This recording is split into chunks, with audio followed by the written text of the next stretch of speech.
Bonjour lecteurs de notre chaîne YouTube et aux membres du forum de rcma.com. Alors il y a quelques jours, je vous ai présenté le nouveau BXR S2, je vous ai déjà expliqué toutes les évolutions. J'ai ouvert un sujet sur le forum de RCMag avec les images, ce qui a vraiment changé. Alors je le rappelle rapidement, c'est surtout le différentiel central. Jusqu'à présent on avait un amortisseur de coupe, un slipper, et ça, pour les débutants, même les moins débutants, c'est vrai que ça apportait plus de problèmes que de... Voilà, c'était pas d'une grande efficacité, je trouve, et c'est une source de panne. C'est pour ça qu'il y a quelques temps, enfin il y a déjà un moment, c'était pendant le confinement, je vous avais proposé ma solution, j'avais fait une version 3 différentiels en récupérant le diff d'un BX8 SL pour le centre, et franchement la voiture a été transfigurée, c'est beaucoup plus fiable, c'est beaucoup plus facile à piloter.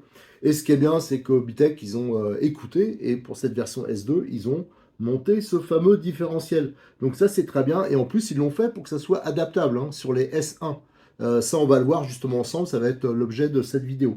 Qu'est-ce qu'ils ont fait aussi Ce qui avait été critiqué, c'était le support d'aileron. Ça, ils l'ont changé. Je vous l'ai montré aussi. Ils ont intégré d'origine les renforts de cellules. Ça, c'est aussi un très bon point. Pour le reste, c'est la déco de la carrosserie qui a changé, mais c'est la même forme. Et je crois que je j'ai rien oublié. Ça doit être ça. Ah si, les amortisseurs.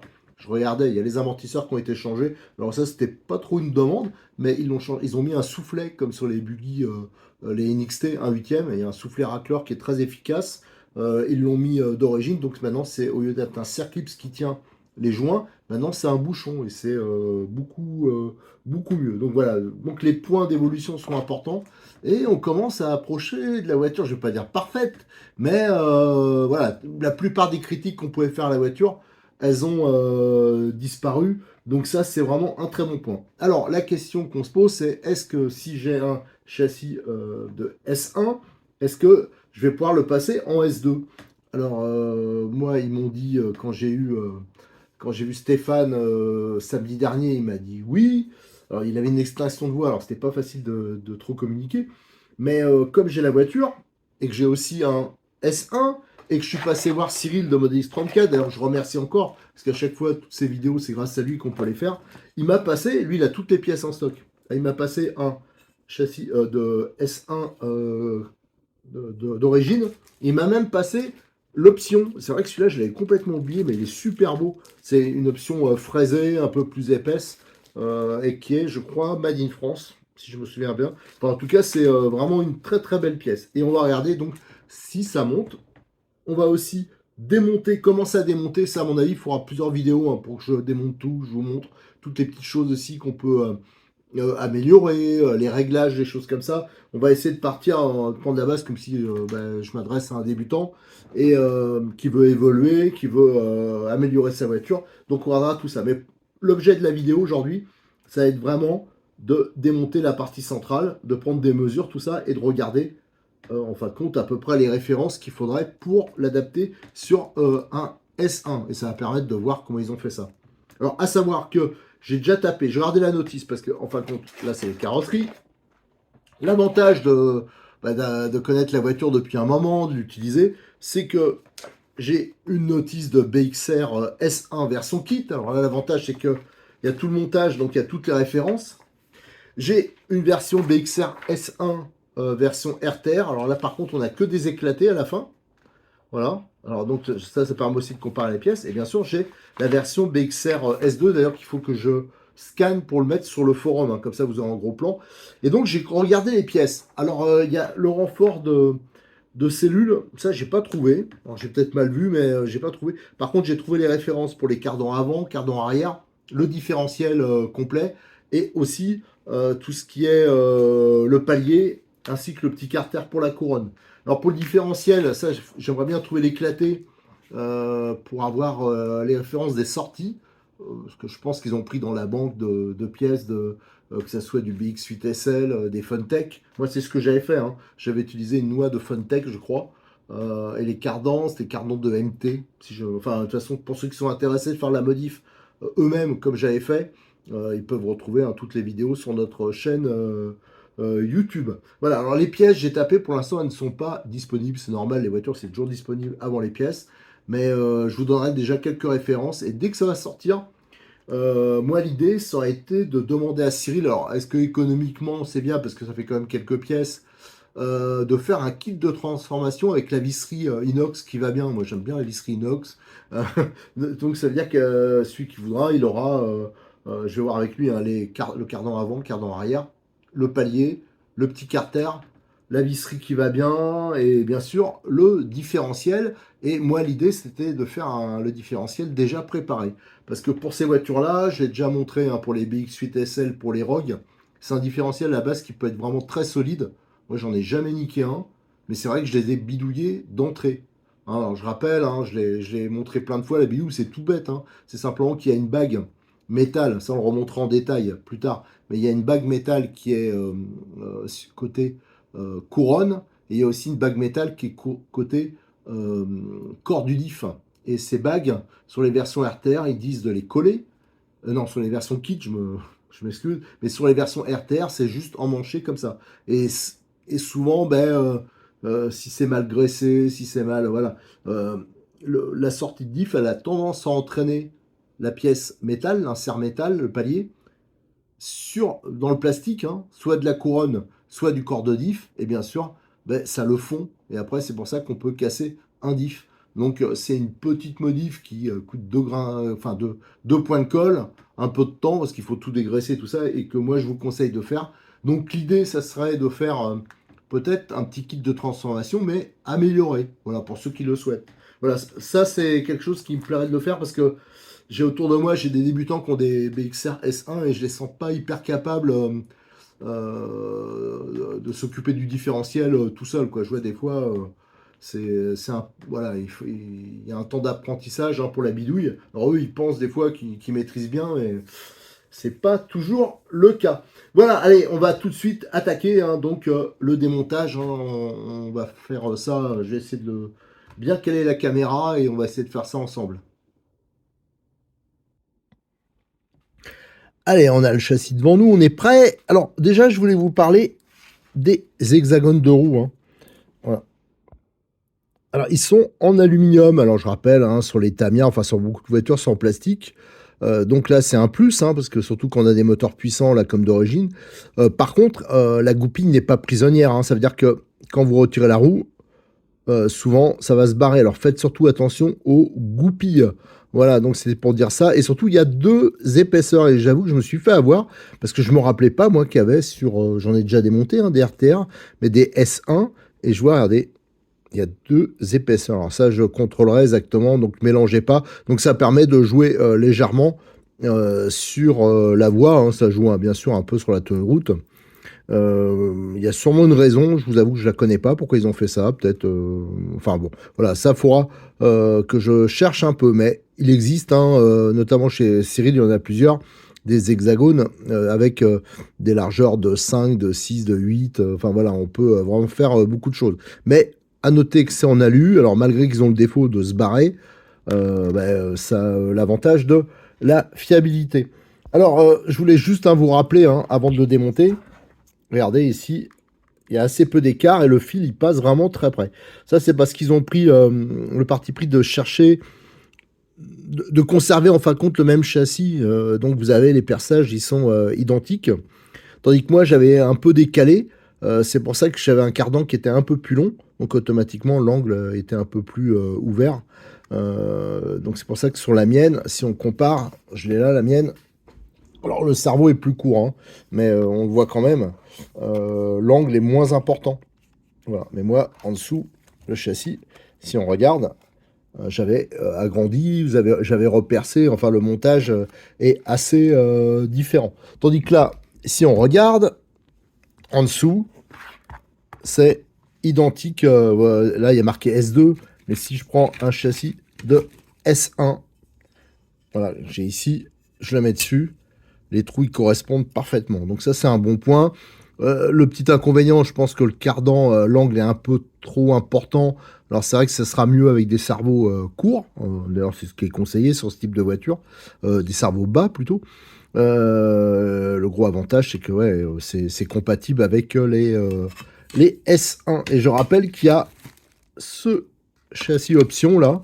Je l'ai pris chez Cyril là pour vous le montrer, hein, qui est superbe, hein, qui est fraisé, entièrement fraisé dans tous les sens et qui monte aussi, hein, donc la référence REV BX001FR. À noter que les pièces, c'est souvent sur la référence BX. Alors par exemple, le cardan, j'ai regardé un peu sur la notice, le cardan arrière, alors qui n'est pas encore dispo, mais c'est la référence BX035. Le cardan avant, c'est BX038. Le différentiel, c'est BX034. Je vous dis, c'est à peu près le même que sur le SL, mais la différence, c'est peut-être les noix de sortie. Et on a le palier ici, et je pense le couvercle, hein, ça va ensemble, ça serait BX039. De toute façon, tout ça, on le vérifiera dès que ça sera disponible. Et je vous dis, hein, on va essayer de faire un petit kit de transformation complet pour qu'il n'y ait rien qui soit oublié, pour ceux qui veulent faire évoluer leur BXR S1. Alors, pour attaquer le démontage, moi, je pense que le mieux... je vous avoue, j'ai pas regardé avant, hein, mais on va déjà démonter, je pense, les 4 vis ici. Alors, comme c'est du plastique, les paliers, je rappelle que moi, souvent, j'ai tendance à desserrer un peu avant d'attaquer avec la visseuse. Bien sûr, prenez de bons outils, hein. Moi, je conseille toujours celui-là. Je crois que ça vaut 15 €. Il y a les 4 embouts. Pareil, ça vient de chez Cyril. Si je regarde comment c'était serré. Bon, en fin de compte, c'était pas serré à fond. Si on regarde comme ça. Ouais, ça c'est pas serré complètement. Bon, à voir. Là, si. Et là, ici. Alors, je vais un peu... Moi, j'ai des blocs juste, hein, pour être sûr. Ouais, voilà. Et après, j'y vais. Voilà, ceux-là, c'était vraiment pas serré. Et après, j'y vais avec la visseuse. Hop. Et on va voir si ça tient que par 4 vis. Alors, pareil, je vous donnerai un tout détail de vis. Voilà. Après, bien sûr, il y aura d'autres vidéos. Je vous ferai... on fera les différentiels, on fera... Enfin, voilà, il y a plein de petites choses. On présentera aussi les options, parce qu'ils ont une gamme d'options qui est assez intéressante. Alors là, on voit déjà que ça bouge tout de suite. Ici, vous avez le boîtier pour le récepteur, qui est assez gros, hein, mais par contre, l'avantage, c'est qu'il est vraiment étanche. Celui-là, il y a un joint, enfin, ça, c'est pas mal. Et c'est monté, c'est un peu articulé, le montage. Donc là, on peut soulever, et là, hop, ouais, on enlève le couvercle. Alors, c'est même, je trouve, mieux que sur le S1. Voilà, donc ça, c'est une nouvelle pièce. Donc ça doit être, ça fait partie de la référence BX039. Ensuite, là, j'ai l'impression qu'en faisant ça, ben, on a accès... Ah, peut-être pas, on peut pas le démonter. J'ai l'impression qu'on peut pas le démonter. Je pensais qu'on pouvait le démonter sans tout décortiquer. Alors, ce qu'on va faire, on va essayer de démonter. Hein. Je découvre en même temps que vous. On va défaire le palier avant par en dessous. Normalement, il n'y a que 2 vis. Voilà, ces deux-là. Tac. Alors, à noter que la visserie est d'assez bonne qualité. Hein. J'ai vu largement pire. Bon, c'est vrai que moi, j'ai tendance à la changer facilement. Alors, là, on va voir. On va déjà voir si j'arrive à décortiquer ça. À mon avis, ouais, on arrive à le démonter, mais le mieux, ça serait de desserrer ici. Hein. Voilà, desserrer les vis qui tiennent cette partie du carter qui protège le pignon, le passage des câbles. Donc si on les desserre, ça sera plus facile de le monter et de le démonter. Et là, on a donc le cardan. On accède au cardan avant. Donc le cardan arrière, il doit être coincé dedans. Bon, c'est pas grave. Je décoincerai après. Ouais, je le vois, mais voilà, hop, il est tombé. Donc là, on a le cardan avant, le cardan arrière. On voit qu'il est vraiment long. Et ici, on a le palier. Donc voilà, qui permet pas le démontage, mais bon, c'est pas vraiment gênant. Enfin, le démontage sans démonter le palier, mais vous avez vu, c'est quand même ultra rapide. Et il englobe, on voit la particularité qu'ils ont faite de cette pièce. Ah ouais, tiens, ça c'est marrant. C'est pour ça qu'en fin de compte, c'est pas placé comme moi. C'est parce que eux, ça rentre. Vous avez le palier et vous avez le corps de diff. Regardez, il est carrément dedans. Et en fin de compte, ici, ça a avancé pour mettre le roulement. Ah ouais, tiens, ça c'est intéressant. Alors, je pense qu'il faudra juste faire gaffe. Alors, je pense pas, comme il y a le carter, tout ça. Mais c'est vrai que s'il y a des petites saloperies qui viennent s'insérer entre le carter, le corps de diff, Et le corps, là, le palier, ça peut être gênant, mais bon, je pense pas qu'il y aura de problème à ce niveau-là. Et là, les sorties, elles me semblent les deux identiques. Je regarde au niveau du diff, ouais, il est bien... Tiens, pour une fois, il est bien raide. Donc ça, c'est plutôt pas mal. Voilà, donc vous avez le diff, les cardans. Voilà, à mon avis, si on veut faire la transformation, alors ça, va falloir vérifier, il faut donc ces pièces-là. Il faut le kit palier. Donc ça, apparemment, hein, donc c'est à confirmer, parce que sur la notice, ça se voit pas hyper bien, mais je pense que la référence BX039, ça sera ces deux pièces. Ensuite, vous aurez le BX035, ça sera le long cardan, le cardan arrière. BX038, ça sera le cardan avant. Et ici, vous aurez le diff BX034. Alors peut-être que e-model sortira directement un kit de transformation.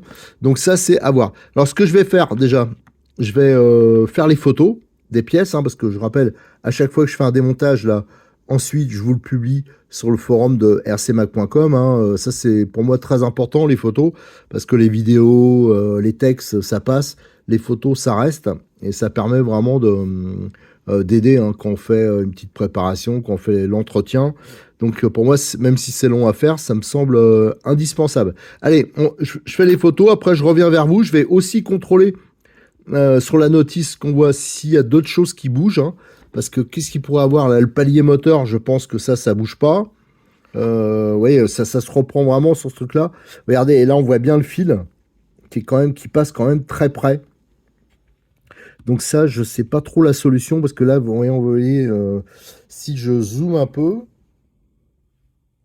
on voit ça lui tire déjà sur la gueule, là. Alors par contre, on voit que c'est bien protégé. Le câble, là, il passe ici, sous les carters. Donc ça, c'est nickel, hein, ça fait très propre. Mais c'est vrai que ce cerveau-là, ça lui tire sur la gueule. Moi, je vous conseille de faire comme j'ai fait. C'est pas un gros investissement. Et si on veut avoir quelque chose de sérieux, vous voyez, moi j'ai mis des cerveaux bas. Hein, alors moi je vous conseille par exemple un S12, qui sera bien mieux que celui-là, notamment avec aussi le palonnier en alu. Hein, ça vaut pareil, ça c'est chéri, ça vaut 6 euros, je crois, un truc comme ça. Et ça c'est vraiment un plus. Alors c'est bien plus performant, bien plus fiable, et surtout ben, le fil il se trimballe pas trop. Alors moi c'était un peu différent. Vous voyez, le fil il passait sous le cardan. Donc là, il est loin du cardan. Et moi, il passait de l'autre côté parce que voilà, j'avais plus le boîtier pour le récepteur. Moi, c'était extérieur pour gagner un peu de poids, pour abaisser les masses. Et ouais, moi le montage, il est différent. Le palier était plus avancé parce que moi, le roulement, actuellement, là, on voit, ça englobe une partie du corps, hein, ça le recouvre. Là, c'était pas le cas. C'est pour ça qu'il avait fallu refaire des perçages en dessous. Voilà. Donc ça, c'est nickel. Ah oui, c'est ceux-là que j'avais repercé. En fin de compte, non, c'est le palier moteur que j'ai reculé. Voilà, je m'en souvenais plus. Donc le palier avant, je crois qu'il n'a pas bougé. Par contre, c'est le palier, on voyait à peu près 6-7 mm, je l'avais reculé. Donc voilà, c'était ça, mon montage à l'époque. Hein. Bon, je me rappelle plus, parce que ça date un peu. Et j'avais mis le palier, l'option palier alu pour le moteur, parce que ça me paraît quand même quelque chose pas indispensable, mais quand on a des moteurs qui poussent, quand on veut, voilà, c'est une belle pièce. Le montage, il sera plus fiable. Et en plus, ça va favoriser le refroidissement du moteur. C'est pour ça que j'avais monté cette option. Par contre, les autres options, j'avais rien monté, parce que tout ce qui est les cales de cellules, ça me paraissait pas très utile. Moi, j'avais monté celle-ci, hein, donc le renfort de cellules avant. Mais ça, c'était... maintenant, il n'y a plus besoin, apparemment. Ça, on verra aussi. Donc, vous voyez, ma voiture, elle restait quand même très proche de l'origine, à part l'implantation du différentiel central. Allez, go, je vais aller faire les petites photos. Alors, j'ai fait toutes mes photos, j'ai pris les mesures, j'ai fait le contrôle aussi sur mon BXR S1, voir si ça montait. Alors, malheureusement, j'ai pas de version de boîte. Hein. Par exemple, un RTR, ça, on n'en trouve plus. J'ai demandé à Cyril, il en a plus, parce qu'il avait tout vendu. Maintenant, il a que des S2. Donc, je peux pas vous faire le montage sur la mienne, parce que le châssis a été découpé. Donc, voilà, il n'y a plus les bons trous. Mais par contre, j'ai bien regardé, à mon avis, avec cet ensemble que j'ai devant moi là, je pense que ça suffit à faire la transformation. Donc je rappelle les deux cardans. Hein, donc là, les cardans, ça sera sous les références BX035 pour l'arrière, BX038 pour l'avant. Il faudra le différentiel central, hein, donc c'est la même chose que le BX8 SL, sauf qu'il y a une sortie qui est différente. Voilà, c'est tout, là, c'est les deux mêmes sorties.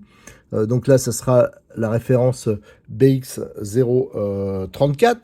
Et là, on aura, sous la référence BX039, normalement, on aura le palier et son petit carter. Et voilà, je pense que ça sera suffisant. Donc voilà, c'est cette vidéo, je l'ai fait. Est-ce qu'on me demandait, hein, sans arrêt, on me demandait qu'est-ce qu'il faut pour faire la transformation. Alors de toute façon, pour l'instant, au moment où je vais publier la vidéo, ça ne sera pas encore dispo, ces pièces-là. Mais dès que c'est possible, hein, si j'en ai la possibilité, si je récupère quelqu'un là dans le coin qui veut que je lui fasse la modif, je lui montrerai les pièces et on verra bien. Voilà, on fera la confirmation. Mais j'ai bien regardé, pour moi, il n'y a aucun problème, ça monte et de toute façon, c'est ce que voulait iModel. Voilà, donc pour cette vidéo, c'est terminé. La prochaine, donc le plus important, c'était cette histoire de différentiel central. La prochaine, on regardera les autres évolutions, c'est-à-dire qu'on démontrera les renforts de cellules, on démontrera les amortisseurs et ce support d'aileron. Support d'aileron, ça pour moi c'est quelque chose qui est assez important. Et ce qui va m'intéresser aussi, c'est de regarder s'il monte sur le BX8 SL. Parce que sur le BX8 SL, il était particulièrement exposé. Et c'est vrai que ça cassait assez facilement. Là, avec le système actuel, je pense que ça sera quasi indestructible. Enfin, du moins beaucoup, mais alors beaucoup plus solide. Allez, merci, à très bientôt sur notre chaîne YouTube, hein, et bien sûr sur le forum de rcmag.com.